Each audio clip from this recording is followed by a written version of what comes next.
Hello everybody, today we are here with Erick Zurita, the Jewel Knight Master, and he's going to show us the Jewel Knight deck profile right now. Alright. So, first things first, I play as heavy Jewel Knight as possible in my list, and Jewel Knight starter is always useful. I play the SP starter because, I'm just doing my thing. As far as the OTs go, I prefer to use the purple OT, even though it's not very beneficial to the offensive strategy that I try to go with. However, I feel like I create enough offense that I need the little defense. Healing an extra damage, an extra card, extra attack will help a little bit. This OT is always beneficial since you're always attacking with grade 3s. You're gonna have extra drive checks. You will be closer to deck and now, but it is also very, very good for recovering in case you go 0 to 5 really quick and on your first stride you hit this. You'll probably end up with a good 17, 18 cards and then be able to survive and then kill the next turn. Your stride crit's always important. There's 4 PGs here. This is the deck the kingslayercards is gonna be selling. Try to implement some easy decks to sell. There's gonna be the budget version of my deck, which is actually very, very close.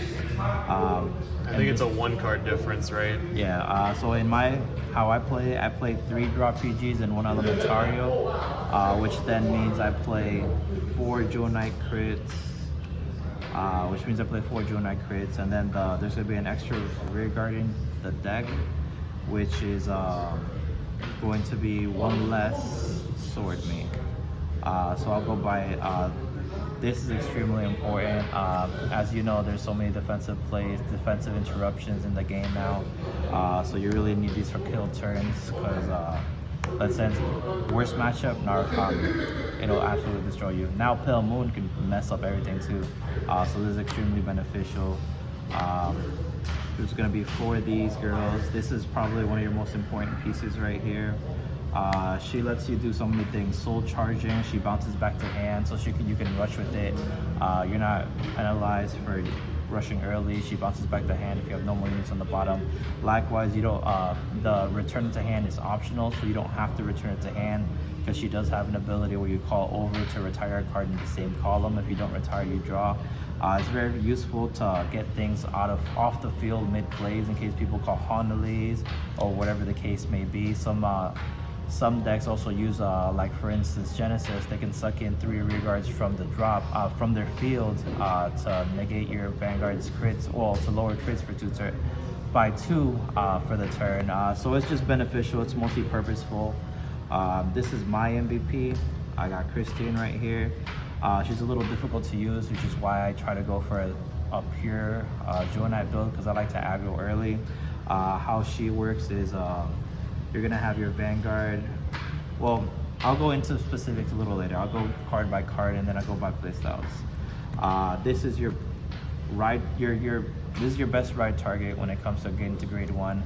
She does a lot of searches top 2 when you ride over her for a Jewel Knight, which is very, very essential to the deck, especially since you're trying to early rush once the game starts. After that, I play 3 of these.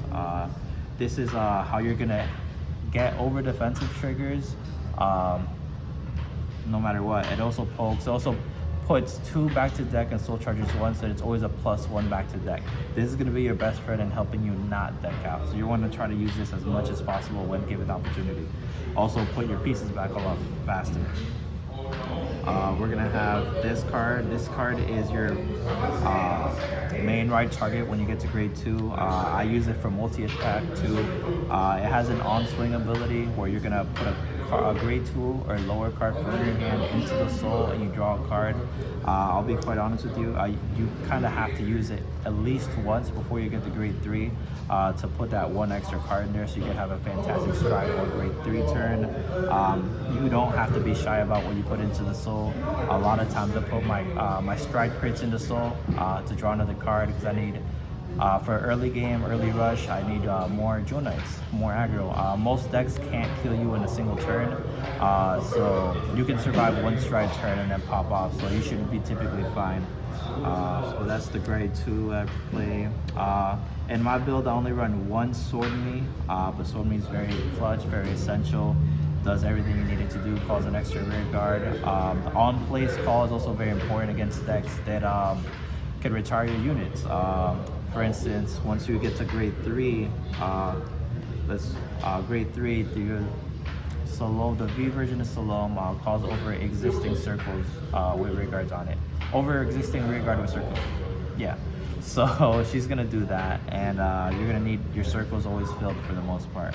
I run 2 counter chargers, which is always essential. There's sometimes people are gonna damage an IU, or maybe under Honolulu.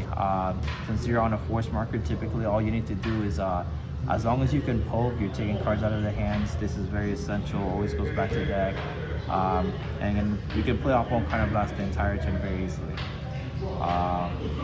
You're gonna have your 1 OG Salome, so you can get into the crest and superior stride. I only ever go force 1. I don't recommend going anything other than force 2. Force 2 will probably only win you games against really bad players. So like I said, the strategy of the deck is to be able to go into your stride turn with Crystal Luster in GB3. As long as the attack hits, regardless of how much shield it is, you're taking 3 cards from hand, or they take a damage. So as long as it's a 5k they got a guard for, that's 3 cards from hand. So the point of the deck is to make sure you're just tapping. Doesn't matter how big or how large, as long as you're getting attack off and getting 3 cards from their hand. So this card helps a lot. So you generate 2 force markers off the superior stride. Usually you get a full field. You just do a lot. Your main boss, once you start striding, is going to be V Salome. Her skill is absolutely busted once you get on the stride. Crystal Luster, on plays, she has an ability where you give your Vanguard 10k and an extra drive check until the end of the turn. And then you use Crystal Luster to copy the heart.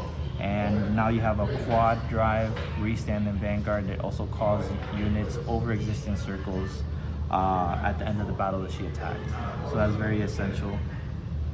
We also have Ashley's. Ashley is your most important card of the deck. It is your multi-attack, it is your pressure. Sometimes you may not be able to have super crazy multi-attacks going off, maybe have a ton of counter blasts. You can always call units over her, and then she has an ability to give the unit that you call over her a critical for a counter blast. So you can always try to damage, negate, or maybe just try to take their cards out of their hand. Most decks don't mind going to 5, but from 4 to 6, you know, take 3 cards out of their hand or whatever the case may be is very essential. Then I run the 1 Ashley reverse to help me with my Chaos Breaker matchup. As Chaos Breaker is not as relevant in the format anymore, you don't really need to play her anymore, so this could be a flex spot for anyone that wants to change it to anything you may or may not need. Extra Jewel Knights for me, whatever the case may be. Some basic tactics when it comes to the card games, everything going on. Oh, well actually, let me first go into the G zone. So these are your best G guards. Very difficult to play against and play with in the meta since there's a lot of retirement. It's very easy since these target a grade 2 and turn the grade 2s into pretty much a sentinel. You intercept, and then the cost is counter blast, soul blast 1, and it becomes a sentinel. It makes the attack not hit for this battle, so it gets over any sentinel restricts or anything that may retire sentinel, so it's pretty good. I do run 1 of these just for the G flip. So not really that important, but it's just an extra shield if I have a unit in the front row, G flip, and I get an extra shield, so it makes me 38. In my build, I run 2 Dismals because it is important to keep your rear guards alive, but it is also important to make sure if you need to use the PG off this skill that the rear guard is still alive. Some decks will absolutely destroy you on that first stride. For the most part, this deck doesn't generate a ton of defense. You'll have a ton of cards in hand, but most of the cards you need are for aggro. So you only really live 1 or 2 turns. You're gonna always have the Messiah to staple in the game now. This is your superior stride, which connects with the crest. Off the superior stride, which is the normal Salome. Very beneficial. Your superior stride, pitching a grade 3. Grab this flips the copy face up. From there, you usually get a full field. If not, she gives you a free unit. I typically get Salome. I typically get Ashley. However, depending on how many counter blasts or how your hand's looking, you may want to get a few more units. She also has a secondary skill where you're going to flip up another copy, and all of your Jewel Knights gain 3k power for each Jewel Knight face up in the G zone. So all your units gain 6k power, which is essentially when your opponent's at grade 2. Absolutely amazing. I only use this superior stride going first. I do not use it going second because V-Salome, quad drive, restanding is absolutely insane pressure, and you usually finish the turn with at least 11, 12 cards in hand because you're going to be bouncing these cards, making sure you just plus as heavy as possible. Then when it comes to the other strides, this is, mandatory. This I really only ever use when I am breaking, and by breaking I mean I have nothing but guard, which is PGs, heals, crits, and grade 3s. Since my grade 3s do not create soul, I can't usually go multi-attack with my Ashleys or my Vanguard, so I usually ride this over. And what this unit does is, even if my hand is just like a crazy amount of like Salomes, maybe like this, I have 3 on the field, I swing. Usually I put it like right here, just in case your hand's really bad or whatever the case may be. You could do it like this, really. Hopefully not, but you swing ability. If you draw for each of your rear guards, you would draw 3 cards from there, and then you call 3 cards. How I would do it, at the 3 cards I would call whatever the cards may be from your hand, because your hand, if this is what you're starting into, it's because the game just went really badly. But you call 3. 1, 2, 3, whatever the rear guards may be. If you have a full field, you generate another marker. So at the very least, and this is just a counter blast, you don't consume soul, so hopefully from there you're able to recover, and GB3 Crystal Luster is going to win you the game. Which brings me to the next stride, Crystal Luster. It's your MVP, copies your heart skill, always against, you always want to just be on Salome. It's absolutely essential. Ashley is also really good, but against certain decks you don't really run her. Against Norakami, Ashley is actually your best boss. Other than that, you're pretty much on the V-Salome all times. Now then, we also have this card in there because while it may not be good, sometimes you're not able to attack with your Vanguard. You may not have enough cards in deck, or whatever the case may be, or maybe you're going against Genesis. Who knows what's going on? The passive skill of anytime a unit is called from the deck, they give 5k for each card face up in the G zone. It can be absolutely insane with Ashley and with Christine or Stormy. All of them are going to gain generic power, and just be face. Sometimes maybe the guard restrict won't be enough because they do have a G guard, or maybe they have a ton of G guards, nothing's face up yet. But it's just a very situational stride. I don't quite recommend it, but it is what it is. We also have this in the G zone, just in case. It's always a funny card. You never know what may be happening. Usually you don't really survive for this, but it is what it is. I'm gonna go over a few basic plays which will help you whenever you're playing against things. Let's say you're going against Grand Blue. You haven't hit like really anything, and Grand Blue always has Cannoneer, so it's going to be messing with your field. So let's just say this is your Vanguard. You're going to have a few things in soul. We'll say this is your soul, whatever the case may be. This is going to be your stride always if you're on V-Salome. You're going against Grand Blue. They have the ability to retire your stuff. Let's say ideally this is going to want to be your field, because this alone off the force markers will always net you multi-attack. I always put the marker here under Ashley to my left side. I typically always have a booster over here. It's not that important to really get crazy attacks, but off of this you can usually attack a few rear guards. Never run into Cannoneer, because Nyros is just going to get it for free and just retire your Ashley, and then you're done. And when it comes to Grand Blue though, however, I always make sure I keep one of these in the back row, because they have cannoneers. They can always retire your front row. You're gonna always want to have a full field. So let's say you swing like this. They pop Ashley. Okay, this Salome specifically only calls over rear guards. So you're gonna swing, do the thing, whatever. You're gonna call 3. You're gonna call. Usually it's gonna be something like this.